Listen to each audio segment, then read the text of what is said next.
ചാലിയം ബീച്ചിനെക്കുറിച്ചും അതിനോട് ചേർന്നുള്ള കാഴ്ചകളെക്കുറിച്ചും നമുക്ക് കൂടുതൽ അറിയാം. ചാലിയം ബീച്ച്, കടലും പുഴയും ചേരുന്ന മനോഹര കാഴ്ച. കോഴിക്കോട് ജില്ലയിലെ ഒരു സമാധാനപൂർണമായ തീരമാണ് ചാലിയം.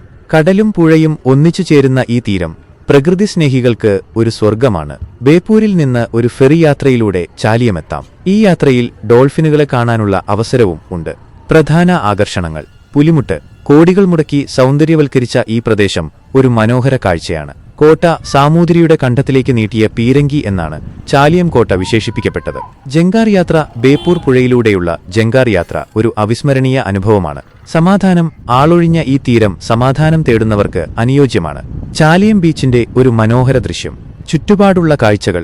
ബേപ്പൂർ കേരളത്തിലെ പ്രധാന തുറമുഖങ്ങളിൽ ഒന്നാണ് ബേപ്പൂർ. ഇവിടെ നിന്നും നിങ്ങൾക്ക് തേക്കുതോണികളും മറ്റ് പരമ്പരാഗത വള്ളങ്ങളും കാണാം.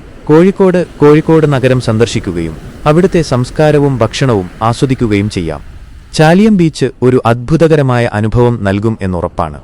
ചാലിയത്തെ ബോട്ട് സർവീസുകൾ ഒരു അവിസ്മരണീയ അനുഭവം. ചാലിയം ബീച്ചിന്റെ ഏറ്റവും വലിയ ആകർഷണങ്ങളിലൊന്നാണ് ബോട്ട് സർവീസുകൾ. കടലിന്റെയും പുഴയുടെയും സംഗമത്തിൽ സ്ഥിതി ചെയ്യുന്ന ചാലിയം ബോട്ട് യാത്രകൾക്ക് അനുയോജ്യമായൊരു സ്ഥലമാണ്. എന്തുകൊണ്ട് ചാലിയത്തെ ബോട്ട് സർവീസുകൾ? പ്രകൃതിയോട് ചേർന്ന് കടലിന്റെയും പുഴയുടെയും മനോഹരമായ കാഴ്ചകൾ ആസ്വദിക്കാം. ഡോൾഫിനുകളെ കാണാം. അല്പം ഭാഗ്യമുണ്ടെങ്കിൽ ഡോൾഫിനുകളെ കാണാനുള്ള അവസരം. പുലിമുട്ട്. ബോട്ടിൽ നിന്ന് പുലിമുട്ടിന്റെ മനോഹരമായ കാഴ്ചകൾ കാണാം. സമാധാനം. ആളൊഴിഞ്ഞ ഈ തീരം സമാധാനം തേടുന്നവർക്ക് അനുയോജ്യമാണ്. ജങ്കാർ യാത്ര. ബേപ്പൂർ പുഴയിലൂടെയുള്ള ജങ്കാർ യാത്ര ഒരു അവിസ്മരണീയ അനുഭവമാണ്. ഫെറി യാത്ര. ബേപ്പൂരിൽ നിന്ന് ചാലിയമെത്താൻ ഫെറി സർവീസുണ്ട്.